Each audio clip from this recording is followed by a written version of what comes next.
A nossa programação com a palestra do querido Jaime Ribeiro. Jaime é daqui de Recife, conheceu o Espiritismo ainda na adolescência. Hoje, executivo da área da educação, ele apresenta o podcast sobre a importância das habilidades humanas no mundo dominado pela tecnologia. Chama-se Humancast. É também autor do livro Empatia, Porque as pessoas empáticas serão os líderes do futuro.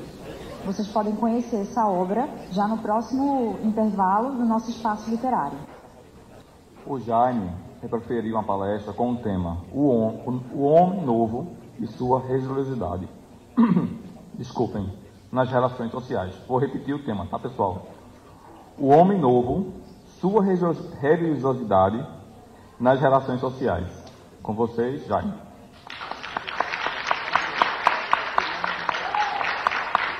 Bom dia, galera. De fato, é uma alegria estar aqui em casa hoje, porque apesar de no cartaz estar escrito São Paulo, eu sou pernambucano, sou de Recife, já não moro aqui há muito tempo, mas eu sou daqui, eu faço muita questão quando vou me apresentar em São Paulo, no Rio, eu faço questão de falar que a primeira coisa que eu falo é sou de Recife, sou pernambucano, e depois eu falo as coisas que eu faço, porque eu acho que isso é muito importante, a gente dar voz ao nosso povo, às nossas raízes. Isso é uma contribuição que a gente pode dar para a nossa sociedade e também estimular outras pessoas que não estão lá no centro do Brasil, como se chama, a ganhar voz, a fazer um trabalho bacana e poder ser escutado, ser ouvido. Quando a gente vai falar sobre a religiosidade e o homem novo, a primeira coisa que vem na cabeça da gente, foi a primeira coisa que veio na minha cabeça quando eu recebi esse tema é: quem é esse homem novo? Essa mulher nova também, que hoje não é nem apropriado a gente, quando vai se referir à espécie humana, ao Homo sapiens, ao ser humano, falar o homem novo. Hoje é o homem novo, a mulher nova. De quem é que a gente está falando? A gente está falando sobre a juventude, a gente está falando sobre as gerações que coexistem aqui nesse plano em transição, mas se a gente estiver falando na juventude, de que juventude a gente está falando? A gente está falando dos millennials, a gente está falando dos pós-millennials ou da geração Z, mundialmente conhecida como geração Ctrl Z, ou estamos falando efetivamente dessa permuta intergerações que estão acontecendo agora aqui nesse plano em transição? A minha percepção é que a gente não pode falar sobre uma geração só, a gente não pode falar sobre o homem novo sem trazer a perspectiva das relações entre essas gerações, sem a gente falar sobre a relação que essas gerações têm mutuamente. A grande verdade é que não dá para falar hoje em juventude sem falar na relação com o adulto. Quando a gente pensa no momento atual, e eu vi algumas perguntas hoje que foram feitas para o Trigueiro e que dá vontade da gente ficar aí 1 a 2 horas falando sobre isso, a gente automaticamente se pergunta sobre o que aconteceu ou o que o Kardec queria dizer no Evangelho segundo o Espiritismo, no capítulo 1, mais especificamente no trecho 8, quando ele fala da aliança da ciência e da religião. A gente imaginava que essa aliança de ciência e da religião, em especial nós que somos espíritas há muito tempo, a gente esperava que estar em casa, em algum momento, ia tocar aquele plantão lá do Jornal Nacional, que é aquela musiquinha que todo mundo sabe, todo mundo fica atento quando a televisão está ligada, ou que ia chegar alguma coisa, 1000 notificações no WhatsApp, nos trazendo a notícia, a boa nova. Qual que era essa notícia? O espírito foi descoberto em laboratório. Agora, todos nós sabemos a composição atômica da alma. E aí, nesse minuto que escutássemos isso com o avanço da ciência, ia dar aquele sentimentozinho assim de lacrada, né? Dizer, yes, eu sabia disso há tanto tempo porque eu estudo Espiritismo, e agora que vocês estão sabendo porque saiu no Jornal Nacional. Mas, infelizmente, esse momento não chegou e Kardec nunca quis dizer isso. Quando Kardec fala na aliança da ciência e da religião, ele deixa muito claro que isso ia se dar no campo social, no campo moral, no campo psicológico.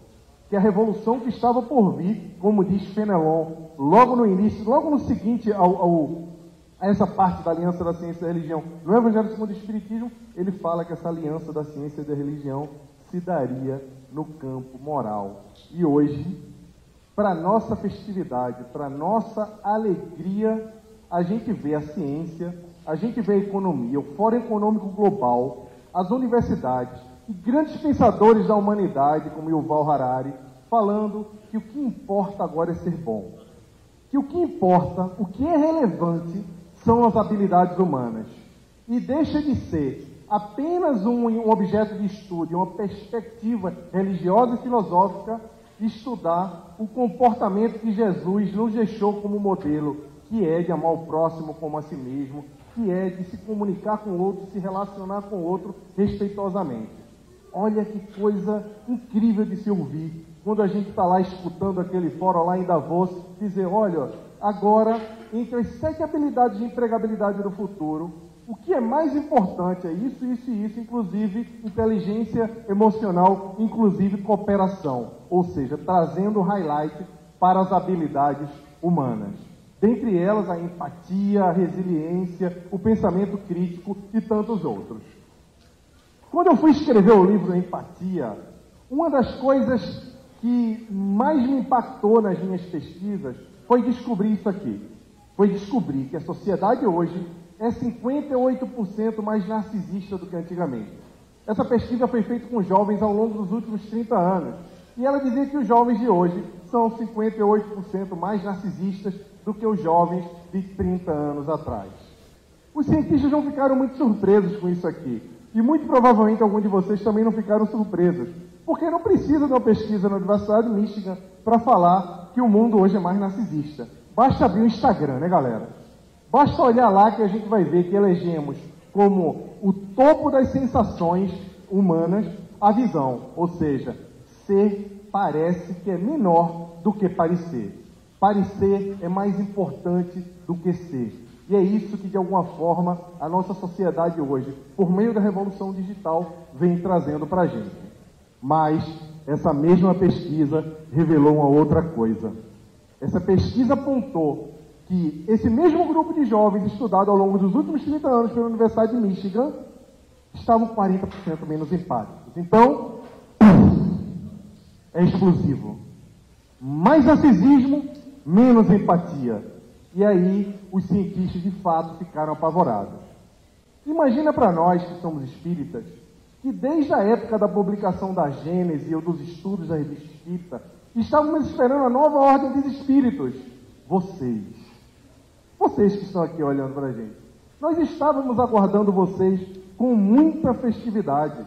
Estávamos esperando esses espíritos que iam ajudar no nosso processo de transição planetária. E aí as universidades diziam para a gente, olha, a turma que está chegando aí está tendo algum problema aí, câmbio, a galera lá de cima ligou, peraí, ó, a empatia está diminuindo, o que está acontecendo? Será que é por causa da tecnologia? O que fez com que os jovens fossem perdendo a capacidade de se colocar no lugar do outro? Quando eu vi essa pesquisa aqui, eu falei, eu preciso falar para o mundo sobre isso. Eu preciso escrever, eu preciso convocar as pessoas a tomarem uma atitude e ajudar a reverter essa curva.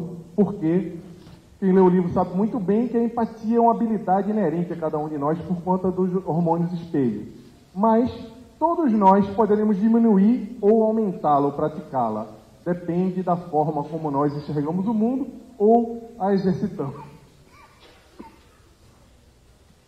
De fato, o que aconteceu é que as pessoas mudaram muito. A turma que chegou de lá para cá, de fato, é diferente, como já dizia Kardec lá na Gênese, na Revista Espírita, como eu mencionei. Mas as pessoas como um todo mudaram. É outro tipo de gente que está aqui agora e, ultimamente, a gente consegue classificar e segmentar as gerações de uma forma diferente. Eu não sei se vocês sabem disso, mas o termo adolescente, teenager, é um termo que foi criado pós-Segunda Guerra Mundial para poder classificar as pessoas. Porque antes existiam crianças, ou, na época de Kardec, existiam crianças e adultos.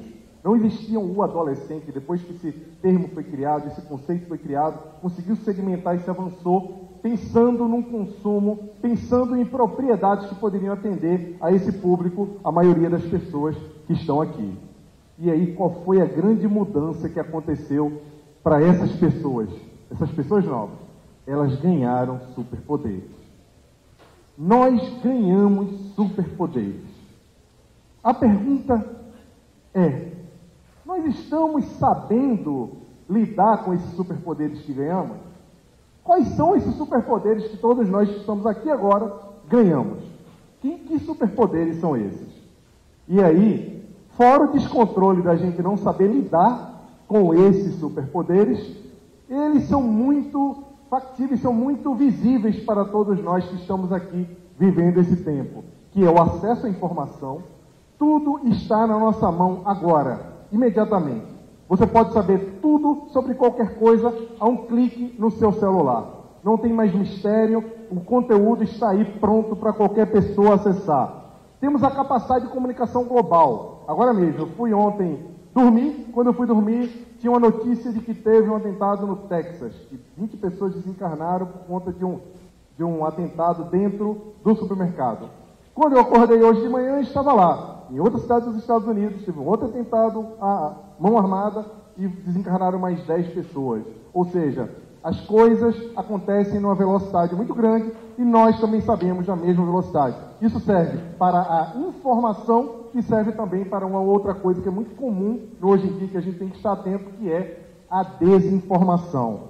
Mas, com toda essa loucura, com toda essa possibilidade, inclusive de relacionamentos ilimitados, porque antes, por exemplo, na minha época, na época do Adeilson, a gente, quando convivia com os nossos colegas lá de infância, muito provavelmente, se a gente se mudasse, como foi o meu caso, que eu fui para o Rio de Janeiro, eu não ia encontrar mais nunca essas pessoas.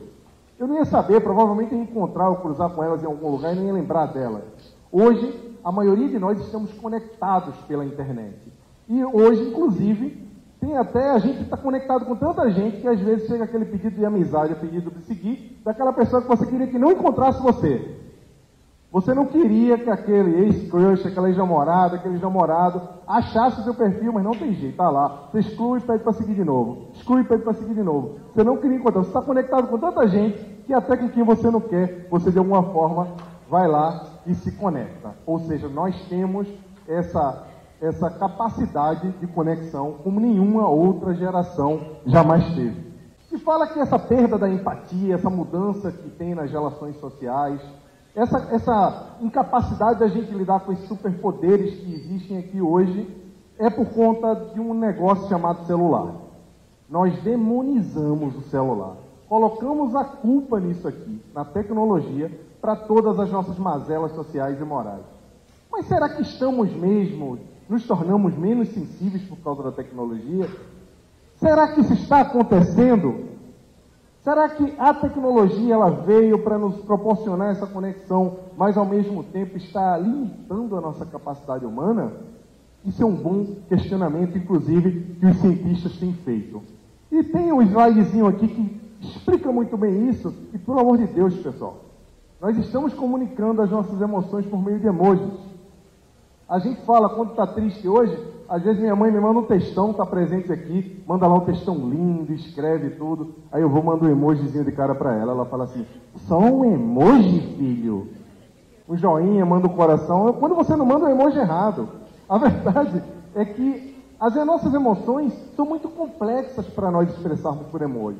Eu venho falando isso ao longo das palestras que tenho feito sobre empatia lá no Sudeste, e aí na semana passada eu estava fazendo a preparação da palestra, entrei lá no Twitter e vi, aí eu fiquei muito feliz, porque eu vi que criaram um app que mistura os emojis, que agora você pode estar apaixonado chorando, você pode estar demônio e estar apaixonado, você pode estar qualquer coisa nos emojis. Se os emojis precisam de mix para poder expressar as emoções, quer dizer que eles ainda eram limitados, então estávamos certos. A verdade é que isso aqui não contribui muito com o nosso letramento. Eu falo sobre isso no livro, e aí eu tenho uma amiga, Ângela, da Fraternidade Sem Fronteiras, que ela manda uns emojis para mim, às vezes, mas eu mandei emoji, desculpa. Eu falei, eu nunca falei que eu não gosto de emoji, eu adoro emoji. Eu só falo que os emojis são insuficientes para nos ajudar com as nossas emoções, porque as nossas emoções têm uma complexidade muito grande. De fato, é muito difícil. E se a gente vem se comunicando cada vez de uma forma mais simples, isso não contribui com o nosso letramento emocional, como se fala. Muito provavelmente por causa disso que essa relação bombástica aconteceu. Do aumento do narcisismo, e da diminuição da empatia. Mas o que é empatia? Todo mundo fala de empatia. No final do ano a gente viu naquele vídeo lá que passa na televisão, quando as pessoas desejam, os artistas em especial, ficam desejando coisas boas pra gente, né? Toca aquela musiquinha fofinha e tal, todo mundo se preparando para escutar a Simone. Aqui em Pernambuco é para comer o queijo do reino, lá no Sudeste é para comer o Chester. Então cada um com a sua cultura, mas a gente ouviu muito as celebridades falarem: eu quero mais saúde para o mundo, eu quero mais paz. E aí as pessoas falavam: eu quero mais empatia. Muita gente falando que queria mais empatia. Inclusive no próprio Google, quando você pesquisa lá no Google Trends de 2004 até agora, você vê que o termo empatia aumentou 4.000% de 2014 até agora. Ou seja, o interesse por essa palavra cresceu sobremaneira.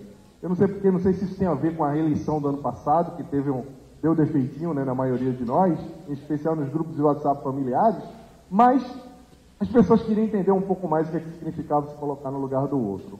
A empatia é a capacidade de se colocar no lugar do outro, de sentir o que o outro sente e agir partindo dessa perspectiva. Porque não há a possibilidade de a gente se colocar no lugar do outro. Não existe a empatia sem ação. A empatia é um verbo. Ela demanda que nós façamos alguma coisa. Não dá para você dizer: eu sei como você se sente, que legal, estou entendendo. É compaixão, é dó, pode chamar do que for. Empatia exige uma ação. A ação, nem que seja a ação que é colocada na CNV como a ação da escuta ativa, que é uma ação, você está agindo de uma forma proposital e de uma forma racional para entender. Mas antes de tudo, a empatia é uma palavra cristã que não está no Evangelho. Eu fui fazer uma palestra outro dia no centro, lá em São Paulo, e aí a dirigente falou assim para mim: olha, fale de empatia, mas fale de Jesus, pelo amor de Deus, fale do Evangelho. Aí eu parei e falei: meu Deus, como é que eu vou falar de empatia sem falar em Jesus? A vida de Jesus foi a empatia, né? Jesus, ele praticava empatia a todo momento. Como é que eu vou fazer isso? Eu digo: eu não sei nem como é que faz isso. Eu respondi para ela.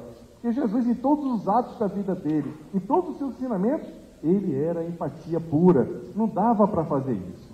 Mas hoje, no mundo VUCA, essa palavra aí que não é tão familiar para todo mundo, mas que foi criada lá após a Guerra Fria para se falar de um mundo instável e que hoje voltou à moda, voltou à tona no mundo corporativo, em todas as análises de tecnologia e de tendências. Existe um desafio na sociedade, em especial com o homem em seu epicentro. E o que é o mundo VUCA? O mundo VUCA é um mundo volátil, um mundo onde nada é feito para durar, onde as coisas não são permanentes.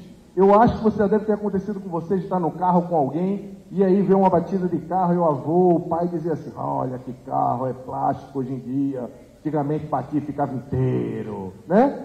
Ou quando você vai comprar um móvel, você achou um móvel super legal, alguém comprou um móvel, aí chega lá sua sogra e sua mãe e fala: isso aí não é madeira não, isso é compensado, madeira boa era antigamente. Vocês devem ter ouvido isso em algum momento na vida de vocês, porque as coisas hoje não são feitas para durar. São coisas voláteis, em especial as relações. A gente fala hoje: tá tudo bem, essa questão da fila anda é muito legal, mas é perigoso, né? Porque vai lá e a gente acha que tudo é volátil, tudo é perecível, nada é feito para durar e está tudo bem. E a gente tem que fazer uma reflexão também sobre isso, porque, de fato, o mundo é volátil, mas nós somos seres permanentes, espíritos eternos. E não dá para a gente separar essas coisas. A outra coisa, do U, que é da incerteza. Tudo é incerto. Por exemplo, se você hoje se toma a decisão de estudar alguma coisa, não, eu vou estudar, eu vou fazer direito. Gente, você está hoje preocupado em fazer direito, mas daqui a 5 anos, talvez, a profissão de advogado não exista ou ela seja uma profissão de nicho e os empregos acabem. Não, eu agora vou aprender coding, vou aprender a programar computadores.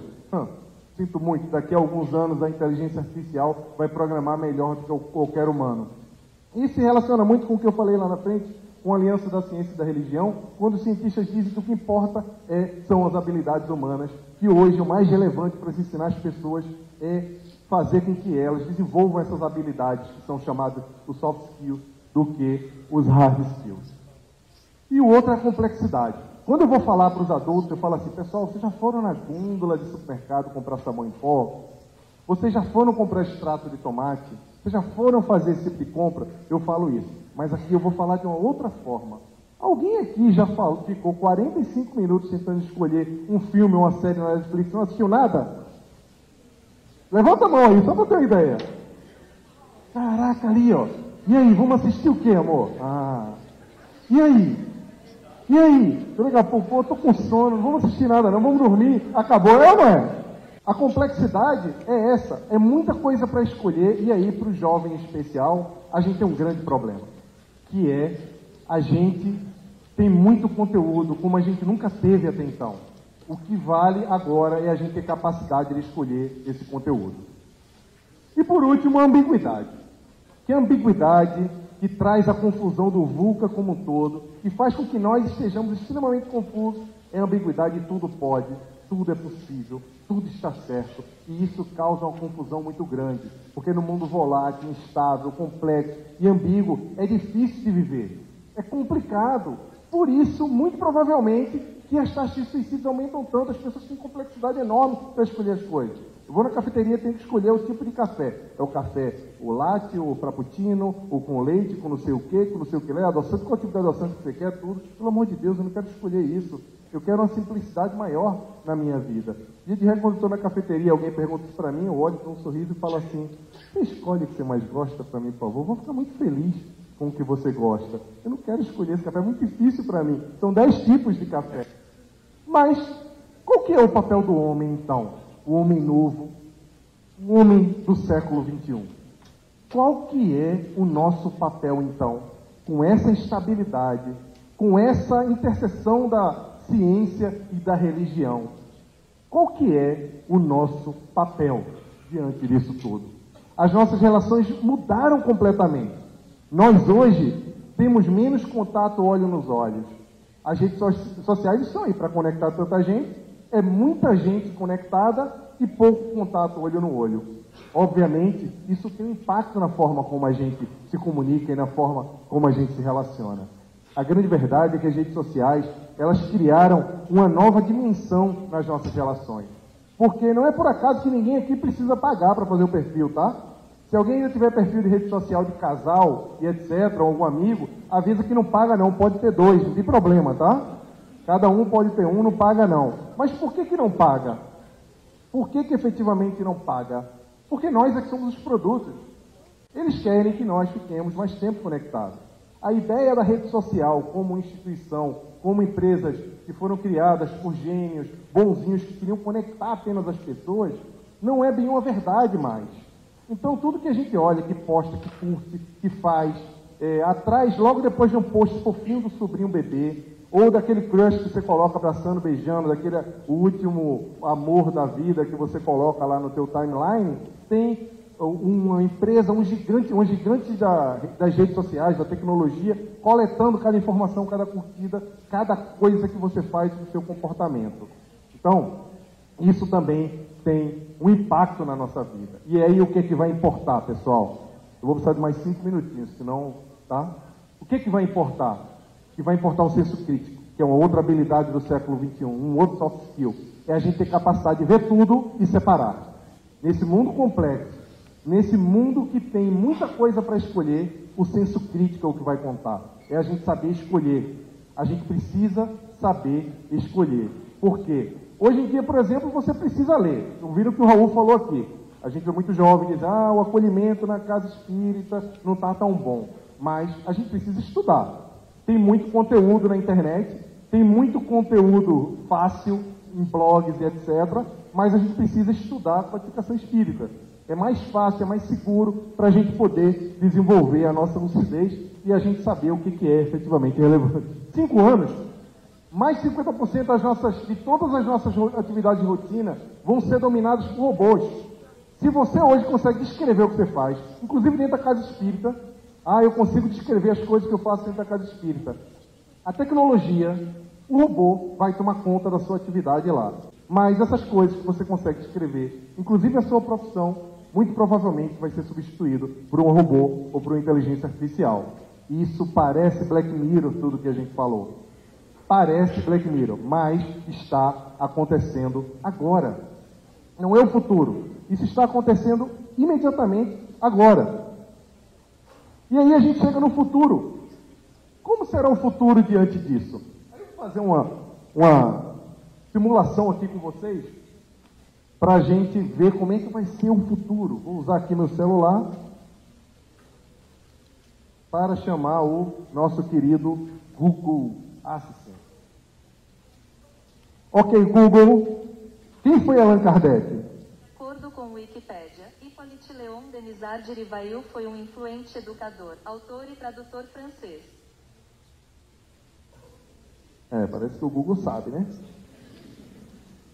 Google, o que é o Espiritismo? De acordo com Wikipédia, Espiritismo, doutrina espírita. Kardecismo ou Espiritismo kardecista é uma doutrina religiosa e filosófica mediúnica ou moderna espiritualista. Parece que o Google também sabe. Bom, vamos deixar um pouco mais complexo. Qual foi o ano do lançamento do Livro dos Espíritos, Google? A gente aprende isso numa das aulas, já logo depois da primeira revelação, na terceira, fala logo, né? O Livro dos Espíritos, 1019 perguntas, e foi lançado em 1857, 18 de abril, não é isso? Vamos ver se o Google sabe, já que nós espíritos achamos que é tão relevante ficar uma hora falando sobre essa data. 18 de abril de 1857. Qual o maior país espírita do mundo, Google? Aqui estão algumas informações sobre qual o maior país espírita do mundo?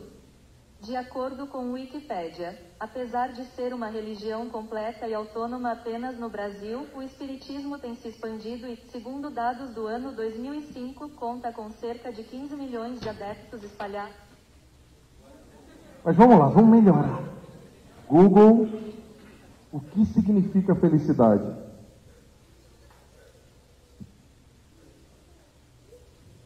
Felicidade, qualidade ou estado de feliz, estado de uma consciência plenamente satisfeita, satisfação, contentamento, bem-estar.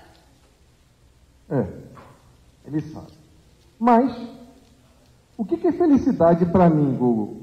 Saber que os cavalos marinhos machos engravidam me deixa feliz falar com você também. O que é felicidade para mim, Google?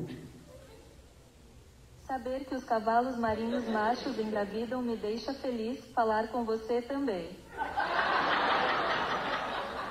Gosta de falar comigo. Outro dia eu estava tão carente que a Siri falou, oi papai, eu me derreti.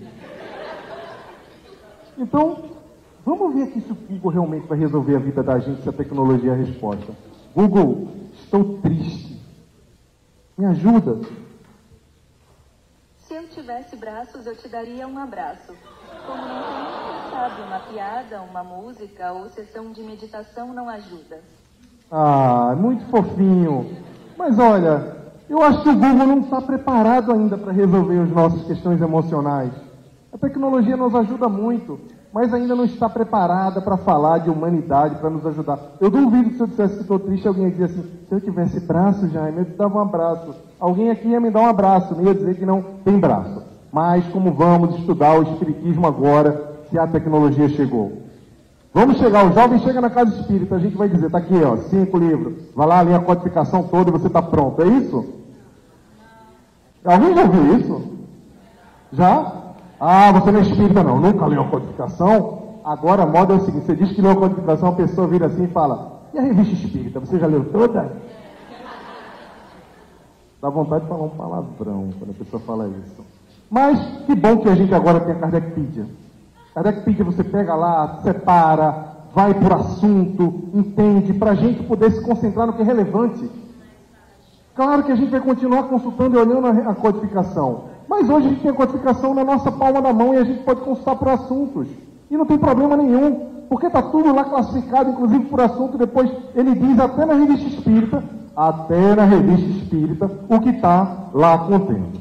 Mas, para concluir, estou vendo que o pessoal está agoniado aí, mas cortaram meu tempo, eu não tenho culpa, né? Eu vou estourar, vai dar isso, Ana Paula, na cara de pau, que é muito importante a gente falar sobre isso aqui, que são os 3 pilares da casa espírita. Uma é o trabalho, a outra pilar é a doutrina e a outra é a convivência. Não dá para a gente falar hoje só em instituição séria, ou instituição só tendo um trabalho doutrinário que é bom, bem orientado. Não dá para a gente falar só que a instituição é bem orientada quando ela tem campanha do quilo, quando ela tem visita, quando ela tem um trabalho social. Se nós não cuidarmos da pilar convivência, que é a forma como o acolhimento se dá, a forma como a gente se relaciona, o que é que vai acontecer? A casa espírita não se sustenta. Porque hoje a gente entra no centro e logo um corredor para ir para a sala. Entra no centro e tem logo alguma coisa. Desliga o celular, não pode ficar aqui, peraí, não faz barulho. Gente, a Alva está estudando o que faz as pessoas felizes há 76 anos e chegou à conclusão que o que faz as pessoas felizes são relações. Nós precisamos nos relacionar mais. E como é que a gente chega na casa espírita e não consegue se relacionar porque a gente tem que ir correndo para algum lugar? Não faz o mínimo sentido. Mas, para isso, precisaremos fazer inovação. Trazer inovação para as nossas instituições. Mas os glóbulos brancos existem também nas instituições. Glóbulos brancos existem no nosso corpo para nos proteger. E, às vezes, dá um tilt na cabeça deles e eles começam a atacar o próprio corpo e nos trazem doenças autoimunes. Nas instituições, nós também temos os glóbulos brancos, que é a resistência à modificação. Então vão lá, não, quer mudar aqui não, o jovem não pode mexer aqui. Olha, tem um jovem querendo mudar. Enquanto as empresas no mundo inteiro, elas estão loucas procurando jovens talentosos, estão gastando de fortunas para ter os jovens talentosos, a casa espírita ainda não está preparada. Fala que o jovem quer mudar, que o jovem não é permanente, que o jovem tem problemas. E aí, os glóbulos brancos das instituições acabam afastando o jovem de dentro da casa espírita. Porque todo mundo quer inovar. Todo mundo quer botar camisinha de jovem assim, ó, e quer dizer que é jovem. Mas nós somos pessoas que adoramos a juventude. O jovem mesmo são vocês. São as pessoas que fazem a diferença na casa espírita e que precisam ter mais espaço. Essa é uma outra coisa, eu vou deixar para depois. Eu vou estar na terça-feira, vou estar na Casa dos Humildes, vou falar um pouco sobre esses períodos do Espiritismo, que está na Revista Espírita de dezembro de 1863, que é Kardec falando sobre o futuro do Espiritismo, falando que nós temos alguns períodos que vão acontecer e a gente está vivendo hoje o período religioso. Em seguida vai vir o período intermediário e logo em seguida nós teremos um período chamado da renovação social. E desculpa se todo mundo achava que vai todo mundo andar de bata igual a Emmanuel no futuro. Não, a gente vai andar assim mesmo. Vai ser robotizado, vai ter chip dentro do corpo. Ninguém vai andar aqui de bata e com pergaminho na mão. A tecnologia chegou e esse nosso imaginário, ele de fato já foi destruído. Mas, gente, como é que a gente vai lidar com tudo isso? Como é que a gente vai lidar com todas essas mudanças? Com os superpoderes de vocês. Nós, a nossa geração, conta com vocês para mudar esse mundo. E para isso eu trouxe aqui, ó, essas pessoas, que são pessoas maravilhosas, deixaram um recado para vocês, que eu vou pedir para passar o vídeo aí para vocês se conectarem com essa turma.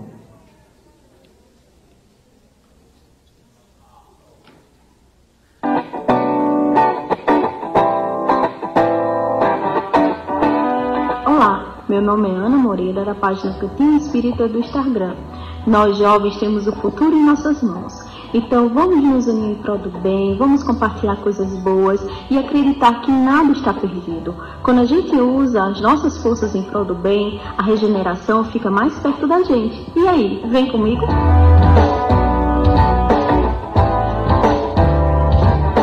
Oi, boys and girls, tudo bem com vocês? Carol Oliveira, do canal Menina dos Espíritas aqui. E o meu recado vou parafrasear Leon Denis. Se a gente quer um novo mundo, a gente precisa investir nos novos homens e mulheres, que são a juventude. Então espero sinceramente que a gente possa cada vez mais abrir as portas do nosso centro espírita e do nosso coração para a juventude.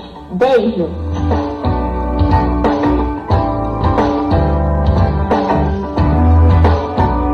Meu nome é Wesley Gasperini, sou criador da página Roteiro Jovem Espírita. Estou aqui viajando, estou em Alagoas, mas passando aqui rapidinho para desejar um ótimo encontro para vocês, uma ótima palestra linda com esse cara que eu admiro demais, que é o Jaime, um cara de grande coração, que cada vez mais divulga a nossa doutrina espírita. Eu também venho aqui lembrar para vocês continuarem nesse caminho unido com a espiritualidade. Porque quando a gente anda no caminho da luz, quando a gente anda no caminho do bem, no caminho do amor, né, da espiritualidade, a gente só tem ganhos e ganhos e ganhos para receber. Tá bem? Um beijo para vocês, muita luz pra gente hoje e sempre. Tchau, tchau.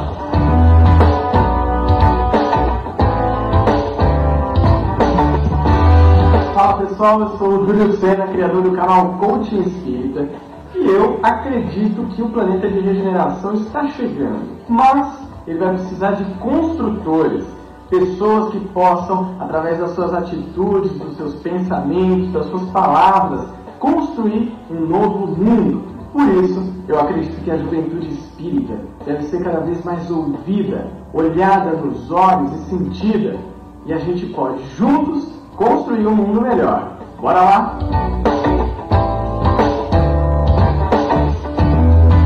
É essa turma aí que está mudando, pessoal.